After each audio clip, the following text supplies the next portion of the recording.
Good evening, everybody. This is Marty from Dawgs blog, and in tonight's podcast on January 10th, 2019. This podcast on the Frank Carson et al. Trial, and it's the afternoon session that we had today. Robert Woody still in a stand, Marlissa Ferrer still doing direct. The jury was up around 1:34. Judge on the bench at 1:36, so we did pretty good this afternoon. As we did this morning, actually, we didn't do too bad, comparatively speaking, as what typically goes on. Marlissa Ferrer picked up where she left off. They're talking about this morning. They finished the morning session when they were talking about getting ready to go up to the mountains, and supposedly they took Corey Kaufman's body up to the mountains and dumped him up the mountains.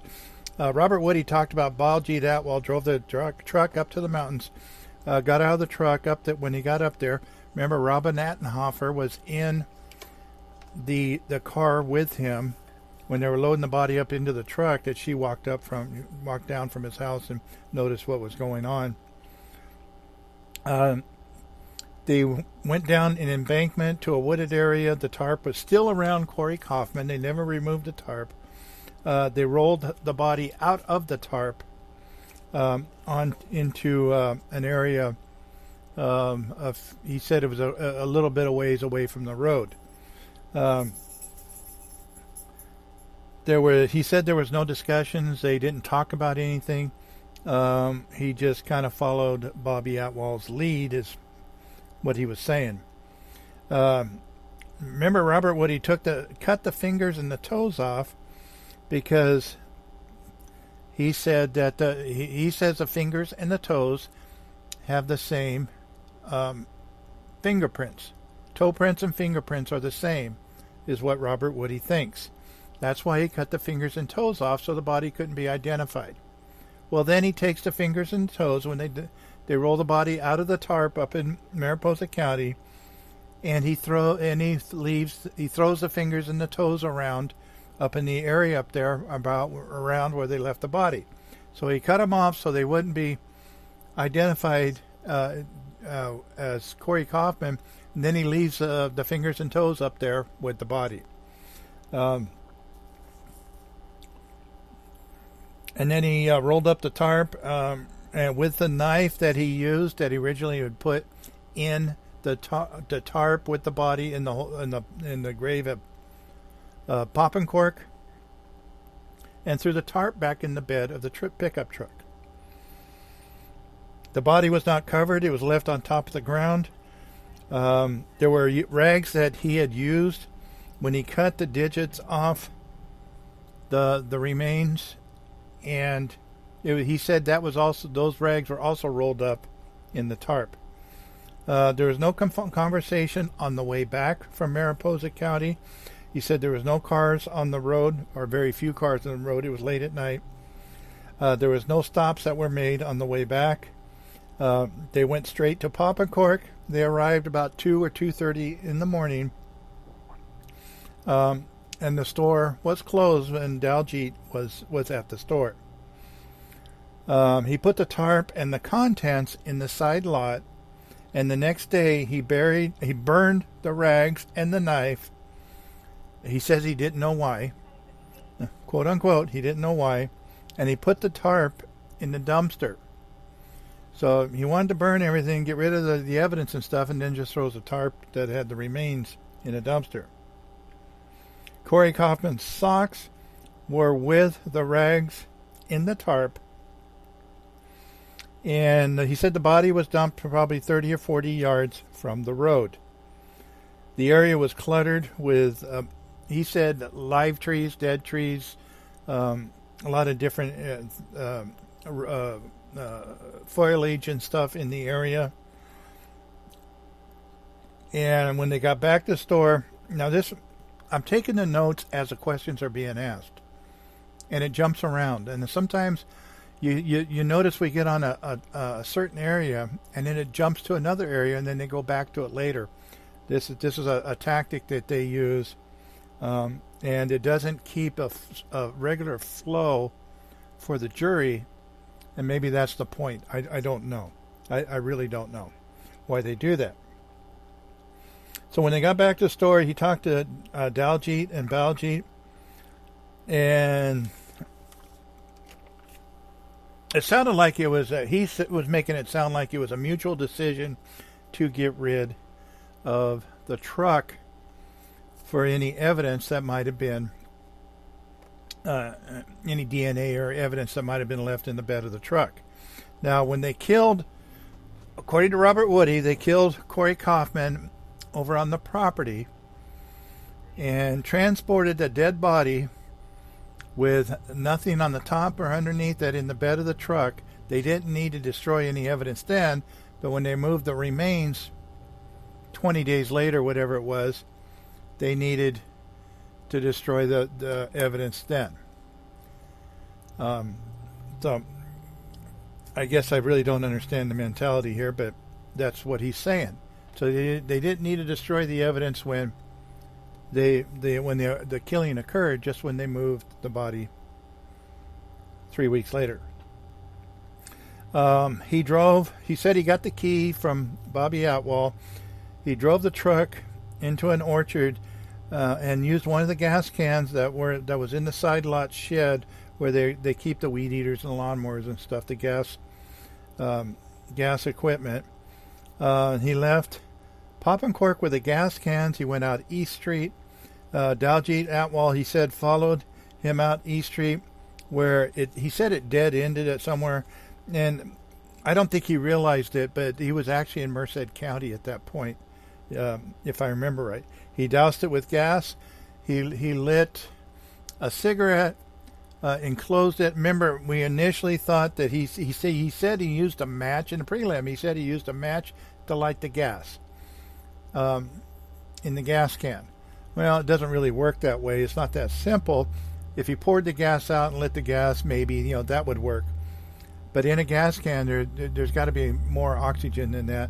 But what he did was, now he's saying he took a cigarette, he put the lit cigarette in a book of matches, let the cigarette, it's like a fuse, let the cigarette burn down to the matches, and then it flames up. He doused the cabin stuff with gas, so it's going to fire up. So it's a cigarette is like a fuse. It burns down the matches and it lights the matches, and you got a fire. He said Robin Attenhofer had gotten into Daljit Atwell's car, which he said was the BMW.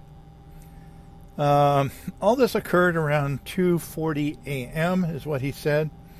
Again, he used a cigarette as a fuse.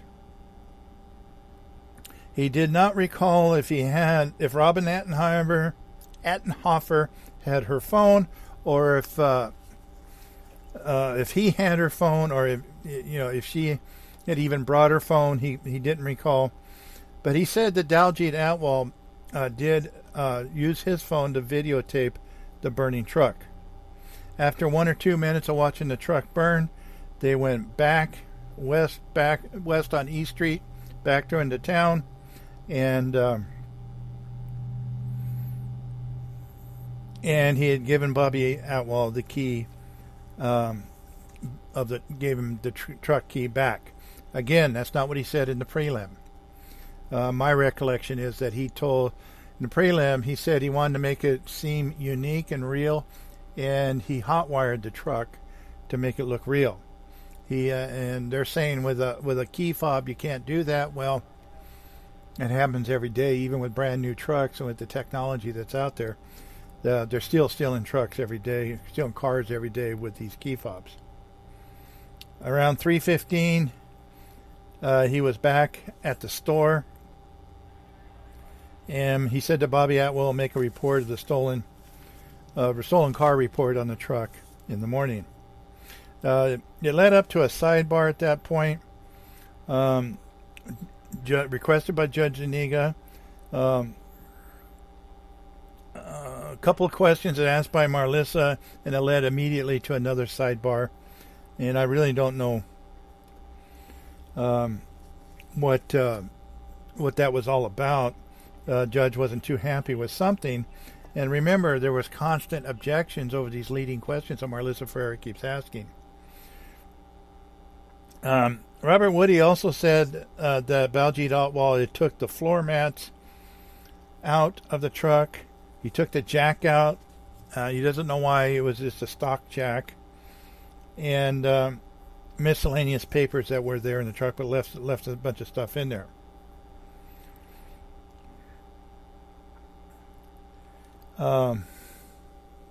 He said Robin Attenhofer was with him when Baljeet was removing the items in the truck. And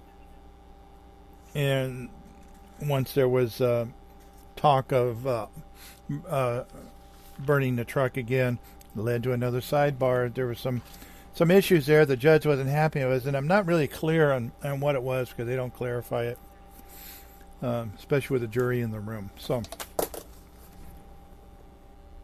after talking about Corey Kaufman, Baljeet Atwal took Bobby Atwal home. He said no one else had showed up at the store during that time. He went home, and when he got home, it was Robin, his mom, his dad, his sister, and all the others were there. They had a large number of people living in that house. He said he did not tell anyone what it was just done. He was asked about Frank Carson representing him on his possession of stolen property beef, which I believe was an auto theft that was done by his brother, but he was there with him.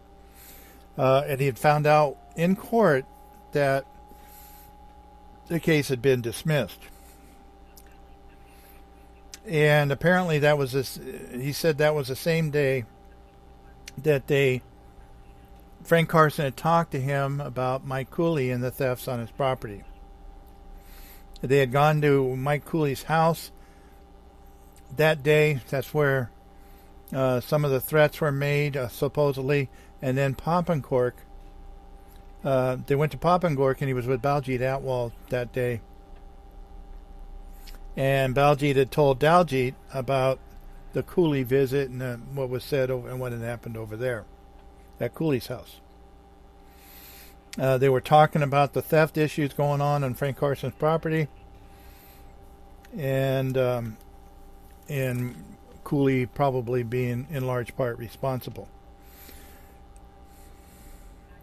Around 2:15, the jury was sent out. The judge had a question because Marlissa Ferrer is going into these conversations that the Atwals are having. Judge wants to know if he really knows what's being said or if he's in a narrative, because are they talking Punjabi or are they talking English? And Judge is asking Marlissa, and apparently, and then she asked Woody too. He said some of it was English and some of it was Punjabi, so he had a good idea of some of what was being said. Judge Aniga advised Marlissa Ferrer to clarify what language the conversation was occurring in. It was less than 5 minutes and the jury was back in. Marlissa Ferrer continued her direct examinations.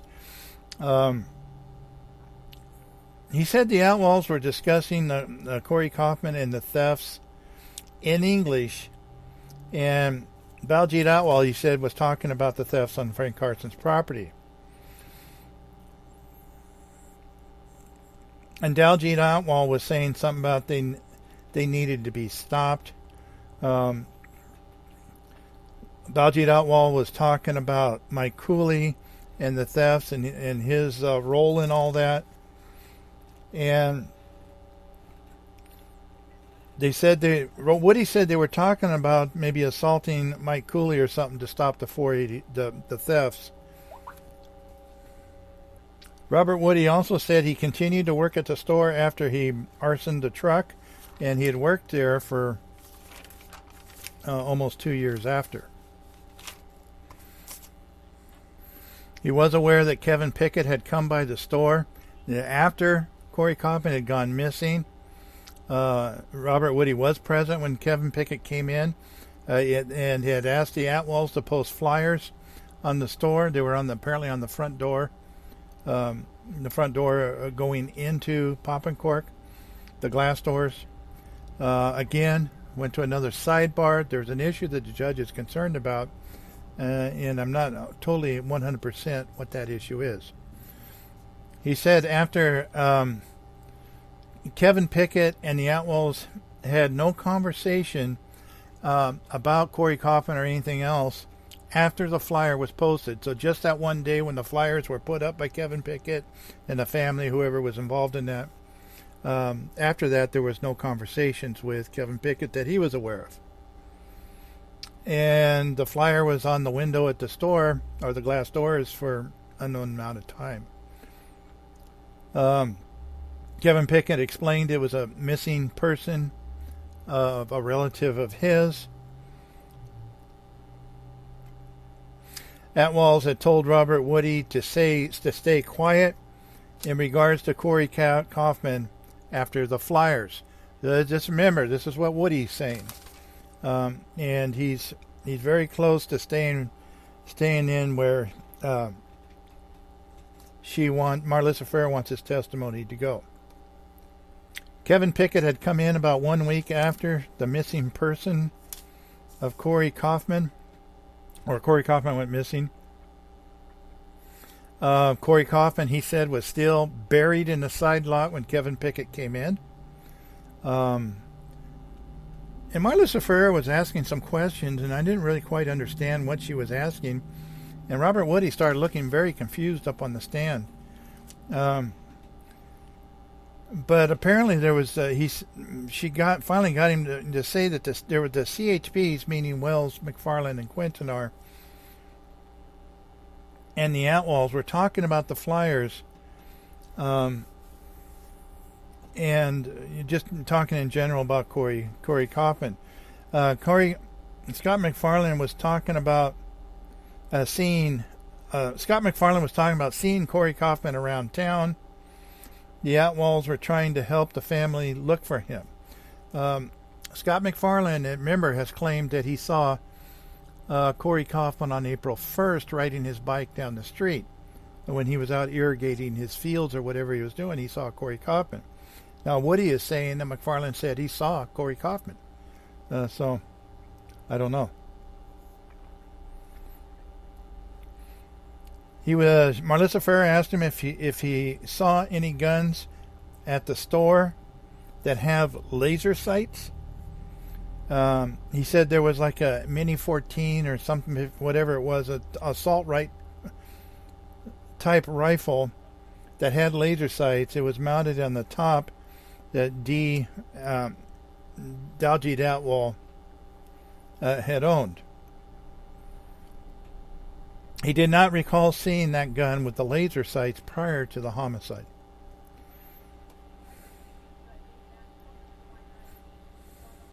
He said Daljeet and Quintanar were talking about the laser on the gun. This was after, I guess, Corey Kaufman went missing, is what I understood. Marlissa Fair asked him if he had ever met Steve Duden. Remember, Steve Duden was one of the first witnesses in this case. He was a private investigator that was hired by Frank Carson, and Marlissa Ferreira didn't like his answers and immediately tried to impeach him.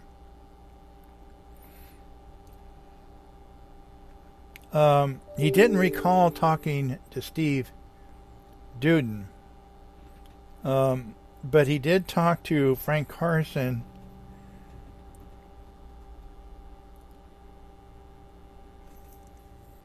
Frank Carson's private investigators are what it was when they came to the store. There was two private investigators that came to the store, and then he said it was John Evers and Kurt Bunch that showed up at the same time when they were there. And actually, in actuality, I believe it was Corey Brown and Frank Navarro, but I'm not sure.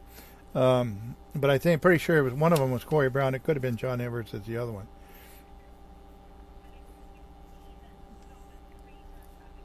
And the private investigators came around after the search warrants were done on all the properties.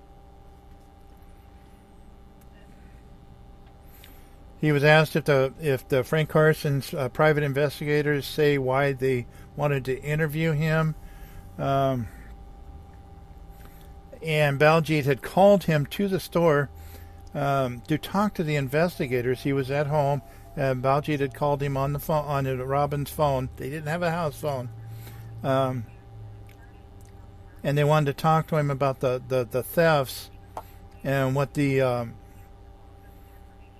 law enforcement, the damage that law enforcement had done during the search warrants, especially to Poppenkork. So they were trying to gather information on the damage done at the Poppenkork, and there was a lot of damage that was done. He was called to the front of the store. He said it was John Evers and Kurt Bunch. I don't think it was those two, but it could have been. With all the investigators there, 2 private investigators, one's a sheriff's investigator, one's a task force investigator. They all met at the store at the same time with Baljeet Atwell and Robert Woody. The investigators were having a little, whatever you want to call it, not getting along too well, trying to figure out what each other's doing. And Robert Woody was sent home by Baljeet Atwell. So he said he never talked to anybody that day. During Frank Carson's representation, he was asked if he heard about trackers that were being used under the cars. He said Quintanar told Baljeet Atwell to have Robert Woody, and they called Robert Woody 5-0 for whatever reason, and told Al Baljeet to have Robert Woody or 5-0 look under the cars.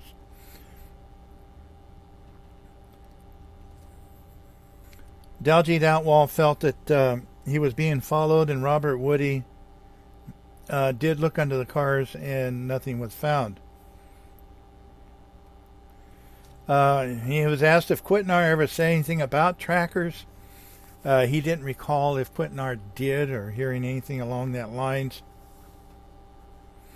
And this was the tracker, he said, was discussed prior to the homicide, so that didn't make sense either to me. So maybe I misunderstood something there.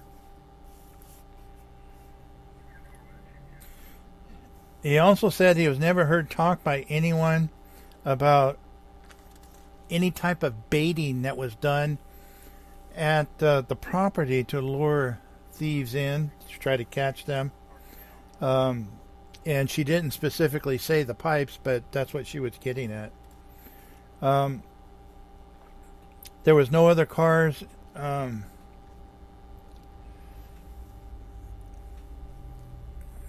other cars that Baljeet Atwell had available. Apparently, he used his truck on the night that they went to the property, and I didn't really understand what was said there. I still don't. He did not recall anything that of anyone else that was using on the property, or anybody else being on the property on the night that Corey Kaufman was caught. Jury was sent out for break on 2:58 p.m. They're going to take their 20-minute break, and Judge Uniga noted to Marlissa Ferreira that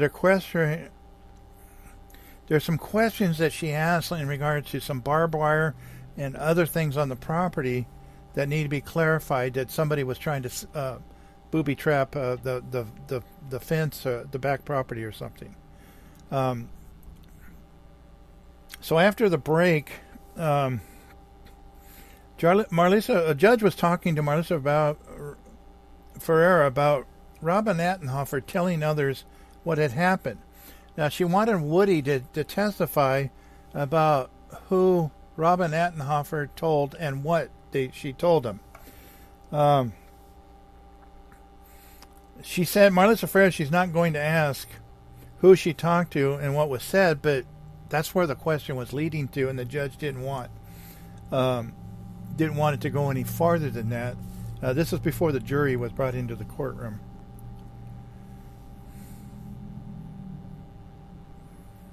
Marlissa Ferreira also argued that Robert Woody did all of these horrible acts due to fear of the Atwells, and it goes to his credibility and the believability of his testimony. So she wants to go into some of these areas, like Robin Attenhofer's comments to other people, but it's all hearsay, and really can't be done. Jai Gohil argued that Robert Woody's state of mind is not relevant, in saying that he was fearful of the Atwells, scared to go against them, or whatever she's trying to say. He's that state of mind, and it's not relevant. He worked for Poppenkork for several years and wanted to be there. He worked for several years after all this happened. He says so it's all of it's not relevant. Attorney Hans argued that Marlissa was saying, why do these things,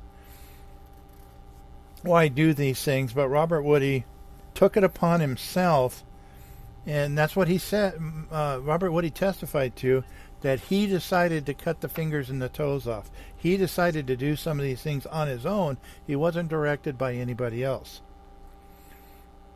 So Hans says that his state of mind is not relevant. Marlissa Ferrero says it's up to the jury to decide, but state of mind goes to all witness involved, and it goes to their believability. Hans argued that to argue that now, in fear of the Atwells, is just not flowing. It's just not a proper way to do it.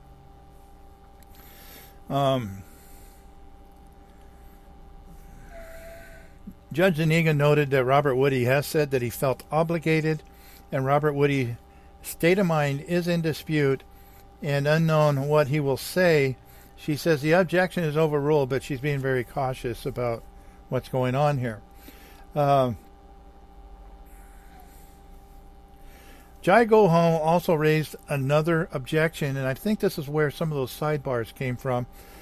There's an ongoing problem with Marlissa Ferreira leading witnesses. This is what Jai said, and I agree with him with what I saw. She asked a question that's a leading question that gives him the answer. It's objected to. She asked the question properly, and he has the answer because of what she just said. And basically he's saying she's testifying. She's not doing a direct examination. He says on the extent that it's being done, it's an ongoing issue, and it rises to the level of misconduct. Marlissa Ferreira said the defense's argument on this stuff is an ongoing thing. It's not on point, and Robert Woody is not a good witness, and it's a problem getting answers out of him, and she is allowed to ask leading questions, and judge kind of says, oh, no, you don't. And the judge interrupts her and says the problem is Robert Woody the problem is not with Robert Woody, it's with the district attorney's inabilities to not get the questions out properly to get the answers that she wants. And she also noted that no one in this entire courthouse has ever put a stop to this bad habit that she has. Marlissa Ferreira took exception to this, as she always does, and she started getting pissy and was bouncing in her seat a little bit, and she was and Judge Zuniga said that she has a bad habit of doing this, of leading, and it's got to come to a stop. Marlissa Ferreira says to the judge, well, the record speaks for itself. The judge says it sure does. So Marlissa Ferreira didn't want to accept what was going on there. She wanted to do it her way. So we got the jury back in about 3:42. Robert Woody's back on the stand. She asked him again, returning to the house after the homicide. Said he felt sick and scared of what had just happened, especially when he was decided to cut the fingers and the toes off. Corey Kaufman getting shot scared him, and mentally that feeling has lasted a long time. He said he still feels that way now. He says since his arrest, he has had a couple of conversations with the Atwells when his dad was working at the store. he had called his dad on his dad's phone, and he talked to the Atwalls, and Bobby Atwall said they would put money on his books and just told him to stay quiet. And yes, they did put some money on his books. And he did apparently several times while he was in custody. There were just one or two conversations, apparently, the way I understood it, that with Baljeet or Daljit, and it was mostly about money on the books and things like that. He was asked if he used Robin Athofer's phone while he was working at the store. He said no, she had that. It was just that they used her phone number to call over there to get a hold of him to come to the store and come to work. They had no house phone in the residence. He had also talked about he had received some love letters, as did the Atwalls, in regards to wiretaps. They'd been caught on wiretaps that were intended for somebody else. They called them love letters. And around 3:55, there was a sidebar. The jury was sent out. The jury's not coming back until Tuesday at 10 a.m. Woody was also sent out.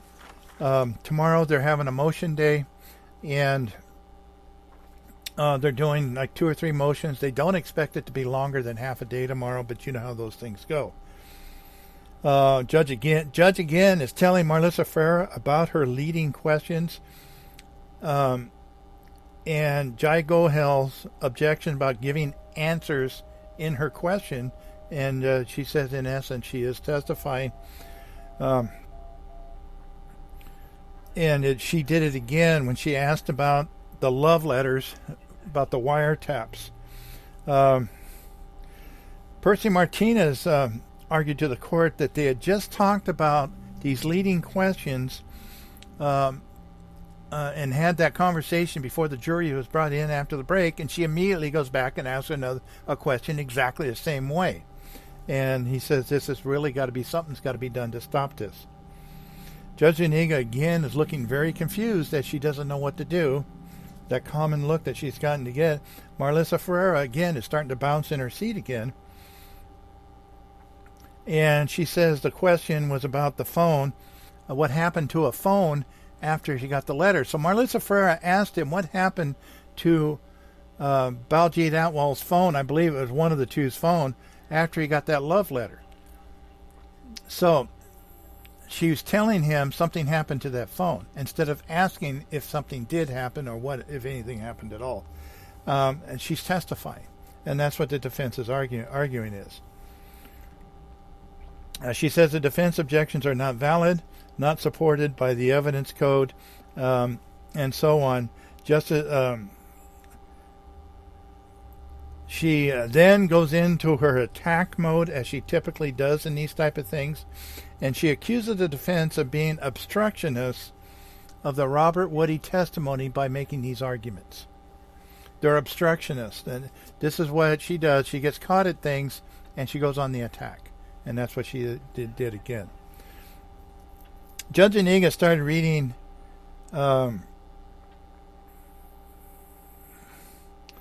reading from looking at Justice Simon's book on evidence and about leading, and she quoted the book,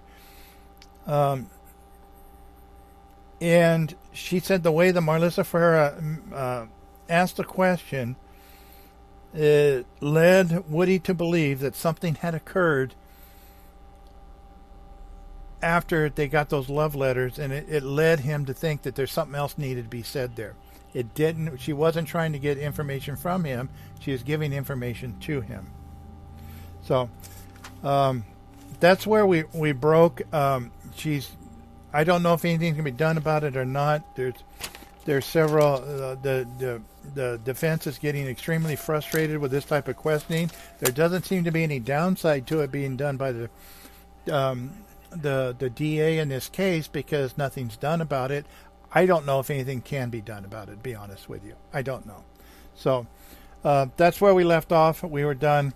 We're back tomorrow at 9:30. We're doing the motions. It's probably just going to be the morning session. and I'll probably just have a noon report. If it is, I'll have. If it does go into the afternoon, then I'll have a podcast tomorrow night. I will let you know. Good night, everybody. And like I say, don't take my word for it. Always come to court and take my word for it. And don't forget my PayPal buttons at the bottom of each report.